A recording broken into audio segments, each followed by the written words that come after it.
use your powers for evil. Your evil is mine.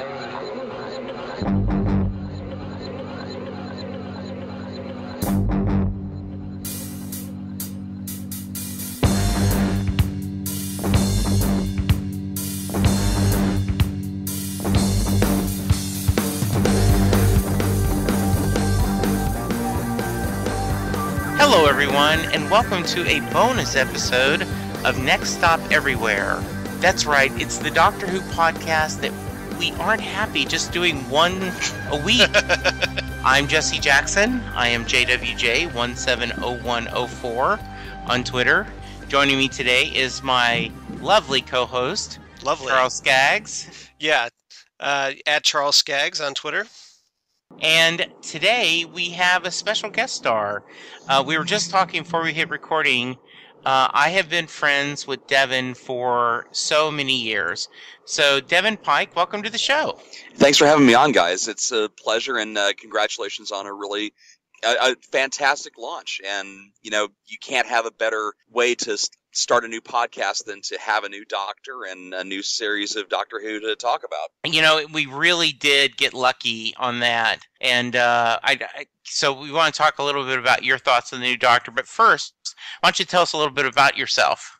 Well, I was born... No, we won't go there. Among them, I do a lot of stuff in the North Texas area. One of the things I do is work with the Dallas Comic-Con group. We put on 3 events over the course of the year, and we're getting ready for our October show. And I'm lucky enough to be the lead MC on a lot of the Q&A panels. I handle the cosplay contests. And the after-hours party is called the Saturday Night Shindig, which is just like the Hitchhiker's Guide, very inaccurately named because we also do one on Fridays. So it winds up being if I start doing it on Thursdays, then it's going to be the increasingly inaccurately named, just like the way that Douglas Adams wanted it. Yeah. The 5 books of the trilogy. Yes. Exactly.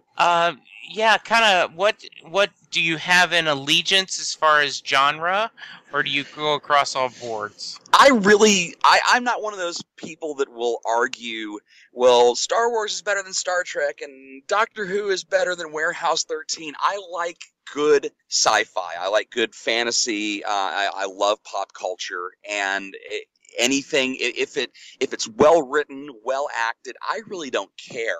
I just want more of it. That's great, as it should be.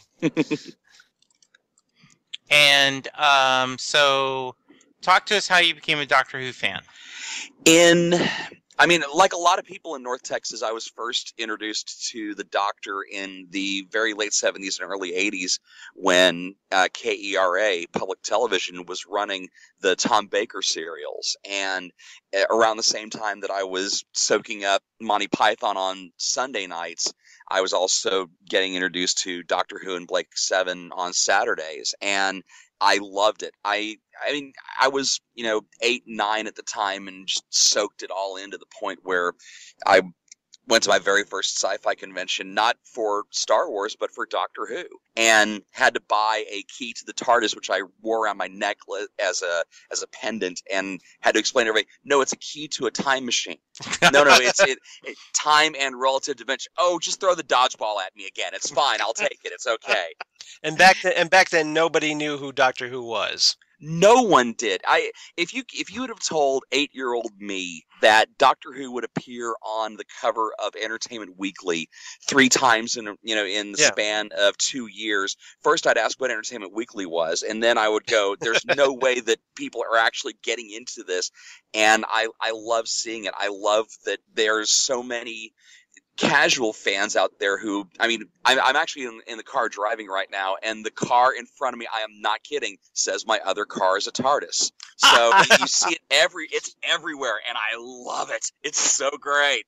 Mark Waid in an interview once talked about that when he was growing up, that the Doctor Who fans were the fans that comic book geeks and Star Trek geeks made fun of, with their large scarves and all this stuff. And he talked about someone convinced him to start when they did the 2005 series and he said that he was captivated immediately by the whole run, and that he was, and since has become a huge fan. So it is amazing when you think about how much part of culture Doctor Who has become, and it is just very cool. I have a great relationship with one of the local theaters in town, the Angelica. It's an art house, and every now and then they'll do event television on the big screen. Every time there's been a special Doctor Who episode, be it one of the Christmas specials, the start of a new season, the 50th anniversary, they'll throw it up on the big screen as just like off of the BBC America feed. Tickets are free, but it'll pack the house every time, and it's hundreds, I'm not exaggerating, of Doctor Who fans, and they're cosplaying, and some of them you talk to them and they're in their 50s, 60s. There was a guy who was in their 70s who remembers, an expat who remembers when Troughton was the Doctor and was telling me stories about how he'd hide under the couch as a kid because he was so scared of the Daleks and all the rest of it. And it's just great to see so many different age groups and fan groups embrace this show. It's really astounding to me. So, Devin, who's your doctor? I'm a Baker guy. I mean, I love. We respect that. That's Tom Baker, right? Not Colin Baker. Yeah, I like Colin Baker a lot. Colin's a saucy bastard. I love. I've had the pleasure of meeting 2 or 3 doctors in my day, but I've never met Tom Baker, and I actually. I don't think I'm alone in this, but when Tom Baker showed up in the 50th at the very end as the museum curator, I was bawling like a little schoolgirl with a skint knee, and my wife is just punching me in the arm going, "Stop it! Just stop it!" And I couldn't do it. It was amazing. I love Tom Baker. I love his sense of humor, his voice, and just his demeanor as the Doctor, which Capaldi reminds me a lot of. I see a lot of Baker in Capaldi's performance. The bulgy eyes and the. So, what are you thinking of Peter so far, Devin? It's almost embarrassing to ask me, because I've been a fan of Peter Capaldi since somebody turned me onto the thick of it about, good gosh, 4 or 5 years ago, which was a BBC show written by the same guy who writes Veep for HBO, and it's an amazingly funny show. But Capaldi is one of the most vulgar politician assistants on the planet, and I thought I cursed. That man was given some of the most amazing curse strings on record, and I've always loved his work. And when he was announced as the Doctor, I was immediately sold. I said, okay, no more heartthrob Doctor, no more companions mooning over him. And even still, we're still getting it. And I'm not gonna, we won't go into that argument now. I'll be controlled. But I love what they've done with Capaldi. And you guys have had this conversation as well. And I know you go back and forth on the way that Clara has been used in the show. But I love what they're doing with Capaldi, and I like that the theme of at least this first go-around with him seems to be the reflection on what it means to be a soldier, which is never what the Doctor was intended to be, but what he's been turned into over the 12 lifetimes that we've seen him on screen.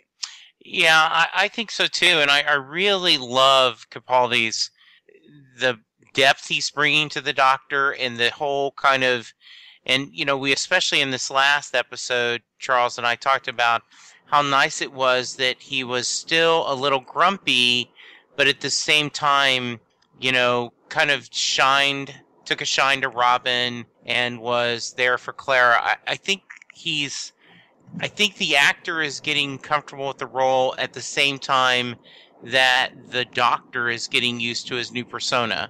And they're doing a great job of combining that story.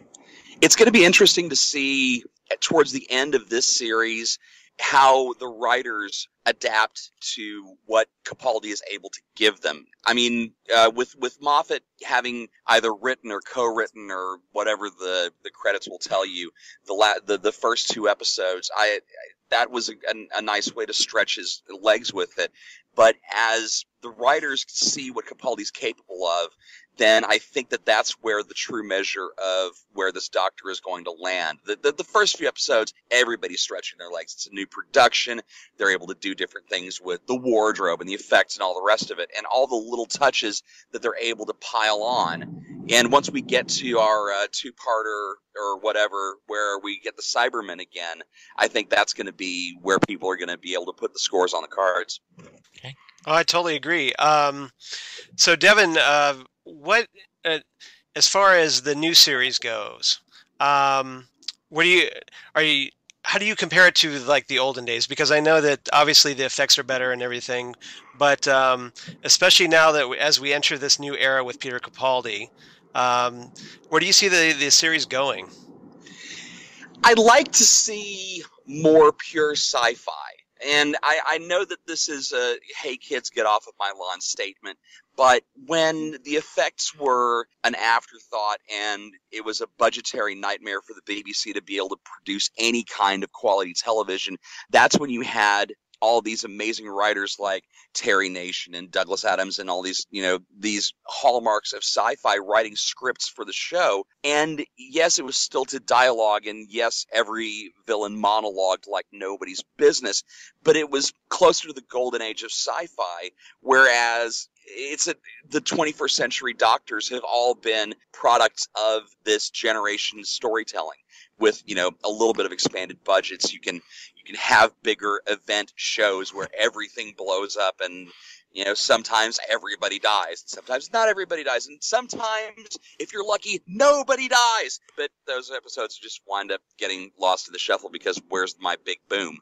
I don't dislike them. I just think that it's a different mindset. And I would love to see a 2 or 3 episode arc that's so deep sci-fi that it makes some of the teeny boppers scratch their heads and go, why can't I have a pretty doctor again? They're making me think. Don't make me think. And I know that that's really asinine of me to say because I sit there with my popcorn, for, Journey's End or The End of Time or, and really a lot of even the Eccleston episodes where they were still trying to find their feet creatively. I loved all of it. So it's not that I dislike it almost seems like an Americanized Doctor Who without having been in America. Do you so you were looking for something like probably closer to like the Christopher Bidmead era? Back in the late Tom Baker era, early Peter Davison, when it was so heavy sci-fi in concept. I enjoyed that because I enjoyed it because you actually had to do some deep philosophical thinking on some aspects of it. And your hero isn't always necessarily your hero. And it's not just, I killed off both my species and my, sworn enemy's species all in one blow. But just where there's moral ambiguity and there's story ambiguity, and your brain has to fill in the gaps because it's cardboard and styrofoam in front of you, literally. So, Devin, you have made Charles smile because he's very kind and appreciates the fact that I am a fan of the current series, and I've gone back and watched a few of the classic and pre revitalization, but he is just smiling that he's talking to another old school fan. Yeah, it's I don't want to. Yeah, we don't want to exclude Jesse from this because no. We don't want to look down down our noses at him being a Nuvian, but stop it! Leave him alone. No. We don't want to. Yeah, no, that is awesome. I agree. I would like to, I wanted a non-human companion. Well, I wanted a woman doctor, but I just think it would be really cool for them not to have a female human companion. Yeah. I was a fan of Amy and Rory as a married couple traveling, but I would like to see someone from a different world, an alien, I just think that would be a really nice, and I'm going to support a stronger science fiction theme that was a little higher depth, but still keep it where the kids who are watching can enjoy it. I think would be a good challenge for the team to take. Well, like you, I was lobbying very hard for Helen Mirren to get the nod for Doctor Number 12, and I hear that, and I know in my heart that there are a lot of people who sit there and think, if only we could have gone with somebody like Helen Mirren or Kate Beckinsale or oh God, Judi Dench. Can you imagine what Judi Dench would have been able to do as the Doctor? She would have been so amazing. I would have loved that if you could have, let's just stick on Helen Mirren, we're going to do just one series, we're going to do this, and just how cool would that have been? I'm a big fan of Jamie Murray, from Defiance and Dexter. Warehouse 13. Yeah, yep. Exactly. And I would, seeing her play H.G. Wells, I'd love to have seen her have a chance at being a female Doctor. But yeah, it would have just been awesome to get this really classically trained, theater icon of, as you mentioned, having her do it. I'll take it. I'll take it anytime. Sure. And the funny thing is, I don't get. I mean, to a certain point, I hear people's complaints about Stephen Moffat doesn't know how to write women. And I heard the same thing about Russell T. Davies. Russell T. Davies can't stand writing for women and never gets the voice right and blah, blah, blah, blah. I asked Karen Gillan if she thought that there was a problem with Doctor Who and the way that it treats women, having been on the show as the lead female character for 2.5 years. And she says, I don't understand where that comes from. You will not find a bigger feminist than me, and hello, Scottish, does not have a problem speaking her mind. Right. If she had a problem, she'd say so. She's not under any obligation to anyone to soft shoe this. She thinks that it's tripe for people to look at it and say that he doesn't know how to write for women, because there are very few writers, male or female, that can pass the Bechdel test and be able to do so while still taking care of the narrative. Yeah, and, Charles and I have talked a lot about it. The show is named Doctor Who. Right. And, for right or wrong, the Doctor is is our hero and whose journey we're following. So, yeah, very cool. So, by the way, thank you for name dropping that, let's see. I'll add cred, man. Don't worry about that. Because, Charles is bitter that, at Comicpalooza. Charles is bitter anyway. I've gathered that over the last few weeks. Yes. So, I'm like Irish. It, it's good. I'm Irish. I'm not always bitter. I'm usually kind of more of a lager, actually. Yeah. So nice. at Well played, Comicpalooza, Paul McGann and Colin Baker, I was able to do my best Devin impersonation and interview them. I'm a big fan of Devin's panels. He always does a great job, and Thank you. I'm not just saying that because he's on the show. So, and then, I was able to talk to, in the autograph sign, Peter Davison and Sylvester McCoy. So, 4 doctors, Charles. And how many have you met, Devin? 3. I've met 3. Okay. How many have you met, Charles? 0. I live in Ohio, and for some reason they avoid Ohio like the plague. Yes. We're going to get... But we are getting the Master. We are getting the Master at Ohio Comic Con next month. Oh, no. Oh, I'd love to meet John Sim. God, I love his work. It's not John Sim, though. Ooh, which one are you getting? That would be a certain Eric Roberts. Oh, that'll okay. be fun. Nice segue, sir. Yes. Nice segue. Yeah. The Forgotten Master. Yes. So we will have to get Charles down to Texas sometime soon. But so you mentioned a little bit that you work with our Dallas Comic Con, and so why don't you tell us a little bit about what's coming up and what you have to offer to not just Whovians but to others. Well, for Whovians first, and I squealed with delight when the booking announcement came through, because usually I get wind of one thing or another, and both of these just completely flew under my radar. Alex Kingston, who Whovians, or Hooligans as I like to call them, our little merry band, River Song, the only person we know who's ever been married to the Doctor, and also, if you're not familiar with that, then if you're watching Arrow, you're seeing Alex on there, and you probably got to know her on ER. Phenomenal actress, and I'm going to have to control myself because she hasn't put out a restraining order on me yet, but I'm pretty sure it'll be coming. Well, and then on top of that, let me stop you there for a minute, Devin. I just want to say she is absolutely beautiful, absolutely wonderful actress, and it appears she loves being part of the Doctor Who family. Like, you know, they had that photo that went out during the 50th anniversary where she, you know, was in this formal gear and she wrote, like, hello, sweetie, you know, on a napkin or something. She is just, I cannot wait to see you interview her. I think she is just going to be incredibly charming.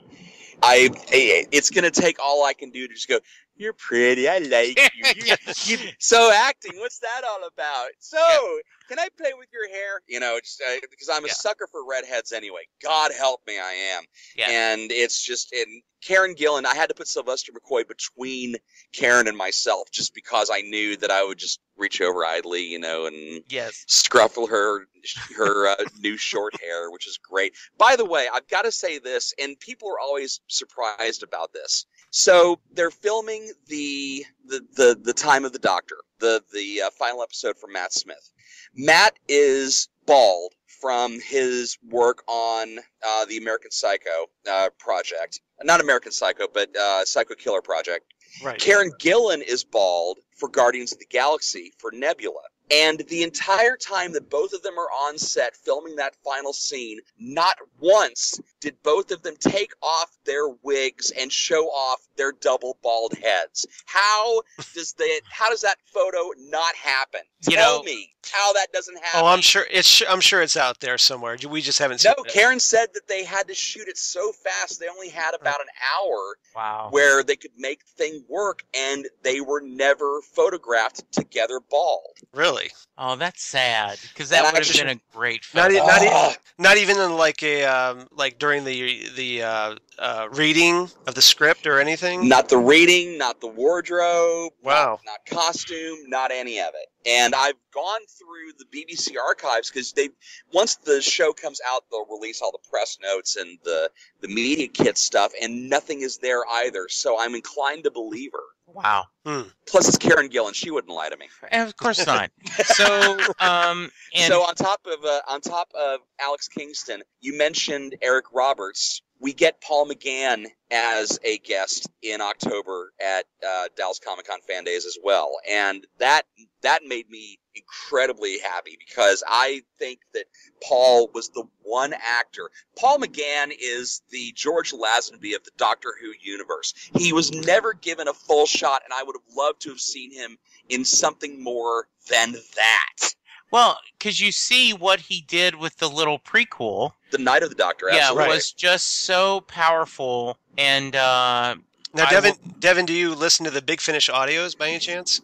I have not heard all of them, but I have grabbed more than a few of them just because there was that one period when it was between Tennant and Smith, so I was like mainlining Doctor Who at that point because there was such a long gap before the series started with Smith that I inhaled a lot of those Big Finish podcasts, and they were so well done.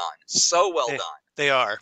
Yeah, McGann's Doctor really got a chance, I think, to really get fleshed out in the Big Finish audios, and obviously with the companions getting name dropped in the Doctor, which I thought was fantastic because it made them canon. So I think if to anyone who hasn't checked them out, please. And I will stress, anyone that has a chance to go to the convention, and Devin's going to give us some information in a minute. Paul, when I met him at the previous show, was so charming. In fact, it was, they had 4 doctors there, and he called them the boy band. He said, he says, we've got the boy band back together. He loves the time he spent as a doctor. He's proud of it and has wonderful stories. Well, that short that they did around the 50th with the 5 Doctors reboot-ish, that BBC short. Which is brilliant. Yes. So funny. I wouldn't have minded more of that, even though, Colin and Sylvester are halfway geezers, and it's hard for them to get around these days. And I don't begrudge anyone their age. In fact, I think it makes them more endearing because they're still, being gamers for it. Yes, I totally agree. Supposedly they're working on a sequel. Oh, that'd be fantastic. Is Davison supposed to be writing it again? I would think. Yes. Because he did such a stellar job writing that script, and yeah, I would think. And I guess some deluxe set that for the late Matt Smith's last series, if you buy this new deluxe set, that's included in the discs. Supposedly, awesome. That's what Davison said. So for non-Who fans, why don't you give us a quick breakdown of who's going to be in the show? And then let's see. The non-Who fans that are listening to a Doctor Who podcast. Yes. They're real gamers. You guys, Yes. You guys are fantastic. Let's see. Elijah Wood, whom you know from the Lord of the Rings series and from Wilfred, not Willard. That's a totally different show. Right. Let's see. Dave Bautista, Drax from Guardians of the Galaxy. He's going to be there. Good gosh. Now I'm on the spot and I can't remember half the guys are going to be there. And Burt Ward. Adam West and Burt Ward, Jason David Frank from Mighty Morphin Power Rangers, comic artists like Simon Beasley. He's going to be there, and we're going to supposedly go out drinking, which is very bad news for my liver. Yes. Good gosh, the Weasley twins from the Potter series, and I can never remember their names because I'm a horrible human being. This is weird. I'm on the spot and I can't remember half of my guest list. No, that's good. If our listeners want to find out more information, where can they go? They go to fanexpodallas.com or depending on which website is up, because sometimes we have issues, dallascomiccon.com. And you can also hit our Facebook or Twitter accounts, which are both Dallas Comic Con, no hyphen, 2 C's, not next to each other, for all the latest guest announcements. You can also go to that'll probably be the best place to also get tickets for the Saturday night shindig if you are a fan of either folk music or sci-fi music. Jonathan Colton is going to be our headliner at the Saturday night shindig, which is our big Saturday night after party, and it's going to be a hell of a night. It really is a lot of fun. I've done the convention, and then I've done the after party, and it really is kind of a nice thing for people who've traveled in for the convention or local to kind of go, and it's always in a really good place, and there's plenty of food to purchase, plenty of drink to purchase, and it's a good time. So please. It's a gas. The funny thing is that I almost treat it like a family reunion because you get so many of these people who you meet over the 3-day weekend, and then 4 months goes by and you don't get to see them again. So I love seeing my guys again. It's guys and gals, kids. There's a little. I say little. She just celebrated her 11th birthday. The first time I met her, she was a weeping angel. She is one of the most talented people I've ever met, and I see her at cons, and it's like, "How have you been? You're not allowed to grow old. What are you doing? Boys? No, yes, stop absolutely. that. No, unacceptable." Yeah, but it's a great time, and if you're in the Southwest, there's no better place to spend a weekend than with tens of thousands of your fellow miscreants. Yeah, I really do want to say they run a good program. It's a great convention, and they really care about people, and they want you to have a good time. And you can look for me, and because I'm going to be there. I've already got my ticket. Are you wearing the TARDIS hockey jersey again? Yes, I will. Good Absolutely. Man. Good man. So we're going to cut it, stop here now, but Devin, after the season, any chance you want to come and maybe do some classic episodes with us, or maybe a summary of what you think of Peter's first take? You tell me when and where. I am happy to hop on whenever. I dig the work you guys are doing, and I'm happy to be a part of it. Thank you very much. Charles, Yeah. any last questions or comments? No, I just want to say that I'm incredibly jealous that I'm not coming to this convention. It sounds awesome. Yeah. Dude, it's not that hard to get to here from Ohio. I know that they have planes that fly in this direction. No, it is if you're married sometime. Yes, okay. I'm married too, and my wife releases me for the weekend. She says, "Go have fun." And she's a hooligan as well, so at least it's not. And she said that she was going to put Alex Kingston on my exemption list. So okay, there me. you go. Very nice, Devin. If people want to get in touch with you, you want to give us some your Twitter and you can find me on Twitter at JustDevin, JustDevin, or you can find me at devinpike.com, and I'm all my social media is looked out there. Look, you just Google Devin Pike. It's either me or a cornerback from Wake Forest, one of the two. So thanks. I hope you enjoyed our kind of mini special episode. Charles and I both want to keep doing this. We're very impressed that how many people have reached out to us and said, "Hey, Jesse. Hey, Charles. I'd like to be on the podcast." Hey, Jesse. Hey, Charles. I'd like to be on the podcast. Yes. Well, see, now you can cross that off because you've been on the podcast. Sorted. You're official. You're official special guest villain. Yes, indeed. See? It worked out good. I love it. So thanks for listening. We appreciate it. And I guess we'll just end with keep hope alive. And remember, never ignore coincidence. Unless, of course, you're busy, in which case, always ignore coincidence. Bye, everyone. Bye. Ciao.